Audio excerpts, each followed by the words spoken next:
ഞാൻ ഐഷ ഷംസ്. ഐഷാസ് ഫ്ലവേഴ്സിലേക്ക് എല്ലാവർക്കും സ്വാഗതം. പിന്നെ ഇന്ന് ഞാനൊരു മോർണിംഗിൻ്റെ ബ്രേക്ക്ഫാസ്റ്റാണ് ഇടുന്നത്. കടലക്കറിയും പുട്ടുമാണ് ഉണ്ടാക്കുന്നത് കേട്ടോ. അപ്പോൾ കടലക്കറി നിങ്ങൾക്ക് എല്ലാവർക്കും ഉണ്ടാക്കുന്നത്, പക്ഷേ ഇതിൽ ഒന്ന് രണ്ട് ഞാൻ വ്യത്യസ്തമായിട്ട് മാറ്റി കൊടുത്തിട്ടുണ്ട് കേട്ടോ.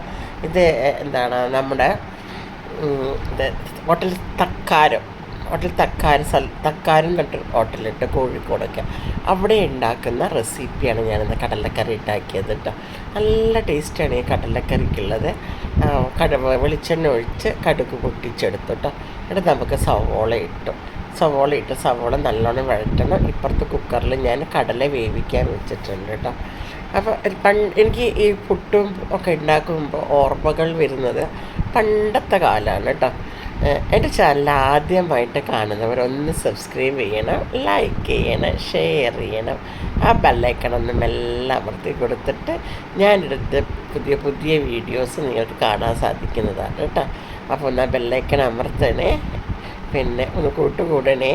എന്നിട്ട് വെളുത്തുള്ളിയും ഇഞ്ചിയും ചതച്ചത് അതിനകത്തേക്ക് ഇട്ടു കേട്ടോ. പക്ഷെ പഴയ ഓർമ്മകൾ എന്ന് പറഞ്ഞിട്ടുണ്ടെങ്കിൽ ഈ പുട്ട് തിന്നണ ദിവസം നമുക്ക് ഭയങ്കര ക്ഷീണമായിരിക്കും രാവിലേക്ക്. നിങ്ങളെല്ലാവരും ശ്രദ്ധിച്ചിട്ടുണ്ടോ? നമ്മൾ പുട്ട് കഴിച്ചു കഴിഞ്ഞാൽ നമുക്കൊന്ന് കിടന്നുറങ്ങാനൊക്കെ തോന്നും അല്ലേ? അപ്പോൾ കൂട്ടുകുടുംബത്തിലൊക്കെയാണ് കല്യാണം കഴിച്ച് പോയിക്കണ്ടെങ്കിൽ നമുക്ക് ഉറങ്ങാൻ പറ്റില്ല രാവിലെ. നമ്മുടെ വീട്ടിലാണെങ്കിൽ നമുക്ക് കയറി കിടന്നുറങ്ങുക. എന്നിട്ട് ഞാൻ തക്കാളി ഇട്ട്. പക്ഷെ ഞാൻ എപ്പോഴും ശ്രദ്ധിക്കാറുണ്ട്, സ്കൂളുള്ള ദിവസം കുട്ടികൾക്ക് പുട്ട് കൊടുക്കില്ല. പുട്ട് രാവിലെ കഴിക്കാനേ കൊടുക്കില്ല.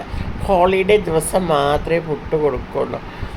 സ്കൂളിൽ പോയി കഴിഞ്ഞിട്ടുണ്ടെങ്കിൽ അവർക്ക് ക്ഷീണം വരും അല്ലേ? അപ്പോൾ അതുകൊണ്ട് പിന്നീട് ഞാൻ ഇതിനകത്തേക്ക് മഞ്ഞൾപ്പൊടി ഇട്ട് 1.5 ടേബിൾ സ്പൂൺ മല്ലിപ്പൊടി ഇട്ട്, പിന്നെ 1 ടീസ്പൂണ് മുളക് പൊടി ഇട്ട്, ശകലം ഗരം മസാലപ്പൊടി ഇട്ട് നന്നായിട്ട് ഇളക്കണം കേട്ടോ. എൻ്റെ പച്ചമണം മാറണേ. സാധാരണ പറയുന്ന പോലെ തന്നെ. അപ്പോൾ സ്കൂളിൽ പോണ ദിവസം കൊടുക്കില്ല. അപ്പോൾ അന്ന് മോൻ പറയും, പുട്ട് നിന്ന് പോയി കഴിഞ്ഞാൽ മാത്സ് തലയിൽ കയറിയില്ല ഉമ്മച്ചി, ഫിസിക്സും മാത്സൊന്നും കയറില്ല, ഉറക്കം വരും എന്ന് പറയും. അപ്പോൾ ഞാൻ അതുവരെ ഞാൻ ശ്രദ്ധിച്ചിട്ടില്ലായിരുന്നു. പിന്നെ അപ്പോൾ എൻ്റെ ഒരു ഫ്രണ്ട് ഉണ്ടായിരുന്നു, റഹീമ. അവളപ്പോൾ എൻ്റെ വീട്ടിലുണ്ടായിരുന്നു. അപ്പോൾ അവൾ പറഞ്ഞിട്ട്, ശരിയാണെടി, പുട്ട് തിന്ന് കഴിഞ്ഞാൽ നമ്മളെന്നെ നോക്കിയിട്ട്. അപ്പോൾ ഞാൻ പിറ്റേ ദിവസം പുട്ട് ഉണ്ടാക്കിയപ്പോൾ കറക്റ്റാണ്. പിന്നെ മുതൽ ഞാൻ ഒരിക്കലും കുട്ടികൾക്ക് സ്കൂളിലുള്ളപ്പോൾ പുട്ട് കൊടുക്കുകയില്ല. പുട്ട് കൊടുക്കണം എന്നുണ്ടെങ്കിൽ രാത്രിയിലൊക്കെ എന്താണ് ഡിന്നറായിട്ടൊക്കെ കൊടുക്കുള്ളൂ പിള്ളേർക്ക് കേട്ടോ. അപ്പോൾ ഇന്നിപ്പോൾ ഓഫീസുള്ള ദിവസമാണ്. ഇന്ന് പുട്ടുണ്ടാക്കുക, കടലക്കറി പുട്ടുണ്ടാക്കാമെന്ന് വിചാരിച്ചു കേട്ടോ. അപ്പോൾ എന്താണ് ഇപ്പം പഠിത്തമൊക്കെ കഴിഞ്ഞപ്പോൾ പിന്നെ വലിയ പ്രശ്നമൊന്നുമില്ലല്ലോ. ഉറങ്ങിയാലും ഇനിയിപ്പോൾ ഓഫീസിൽ പോയി കഴിഞ്ഞാൽ ഉറങ്ങുമൊന്നുമില്ലല്ലോ. ഒരുപാട് ആൾക്കാർ വന്നും കയറി പോയി കൊണ്ടിരിക്കുന്നതല്ലേ. അപ്പോൾ അവർക്ക് ഉറക്കം വരില്ല. പക്ഷേ എനിക്ക് പുട്ട് തിന്നാൽ ഇപ്പോഴും ഉറക്കം വരുന്നുണ്ട്. ഞാൻ മെല്ലെ പുട്ടൊക്കെ തിന്നു കഴിഞ്ഞാൽ ഒന്ന് മയങ്ങാൻ പോകും. എനിക്കൊരു അരമണിക്കൂറിനെങ്കിൽ രാവിലെ ഒന്ന് കിടക്കണം കേട്ടോ. അത് ഗൾഫിൽ നിന്നേ ശീലമായതാണ്. ഇപ്പം നമ്മൾ കണ്ട ആ എണ്ണയൊക്കെ തെളിഞ്ഞ് വരുന്നത് കണ്ട് ഇപ്പം ഞാൻ തേങ്ങ ചിരണ്ടി എടുത്ത് വെള്ളം ഒഴിച്ചിട്ട് അതിനകത്തേക്ക് പെരുംജീരകം ഇട്ട് 2 ഏലക്കായ ഇട്ട് കേട്ടോ. എന്നിട്ട് നല്ലോണം അരച്ച് കൊണ്ടിട്ട് തിളയ്ക്കുമ്പോൾ കണ്ട ആ എണ്ണ മുകളിൽ തെളിഞ്ഞ് നിൽക്കുന്നത് കണ്ടോ. അപ്പം നമ്മളെപ്പോഴും ഈ കടലക്കറിയൊക്കെ ഉണ്ടാക്കുമ്പോൾ ശ്രദ്ധിക്കണം, അതിൻ്റെ അടുത്ത് നിന്ന് പോകരുത്. ആദ്യം നന്നായിട്ട് കത്തിച്ച് ഉള്ളിയൊക്കെ ഇട്ടതിന് ശേഷം പിന്നെ മീഡിയം ഫ്ലെയിമിലേക്ക് കൊടുക്കുക. മീഡിയം അല്ല, ഏറ്റവും ലോയിലേക്ക് കൊടുക്കുക. എന്നിട്ട് ആ ലോ ഫ്ലെയിം കടന്നിട്ട് അത് ഇങ്ങനെ വേവണം. ഉള്ളിയും തക്കാളിയൊക്കെ ഇഞ്ചിയും വെളുത്തുള്ളിയൊക്കെ വഴറ്റി വരട്ടെ. ഇത് ഞാൻ തേങ്ങ അരച്ച് ഇതിനകത്തേക്ക് ഒഴിച്ചു കേട്ടോ.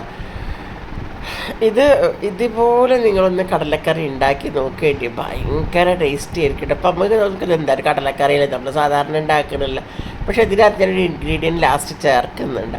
അപ്പോൾ അതുകൊണ്ട് നിങ്ങൾ സ്കിപ്പ് ചെയ്യാണ്ട് ലാസ്റ്റ് വരെ കാണണേ.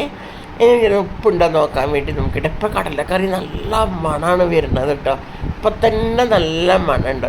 എന്നുവെച്ച് കഴിഞ്ഞാൽ ഞാൻ കോഴിക്കോട് നിന്നാണ് ഗരം മസാല എടുക്കാറ്, പൊടിച്ചത് വാങ്ങിക്കാറ്, അതുപോലെ തന്നെ മല്ലിപ്പൊടിയൊക്കെ. അപ്പോൾ അവിടുത്തെ വീട്ടിൽ നിങ്ങൾക്ക് ആർക്കെങ്കിലും വേണമെങ്കിൽ ഇത് കമൻറ്റ് ചെയ്ത് കഴിഞ്ഞാൽ ഞാൻ ലിങ്ക് അയച്ചു തരാം കേട്ടോ അവരുടെ. പിന്നെ എന്നിട്ട് നമ്മൾ ഉപ്പിട്ട് നോക്കിയപ്പോൾ ഉപ്പ് കുറച്ച് കുറവുണ്ടായിരുന്നു. ഉപ്പിട്ടതാണ്. ഇതാണ് ലാസ്റ്റ് ചേർത്ത ഇൻഗ്രീഡിയൻറ്റ്. ഒരു ശകലം നെയ്യ് ഒഴിക്കുക. നല്ല പശുവിൻ നെയ്യ്, പ്യുവർ നെയ്യായിരിക്കണം കേട്ടോ.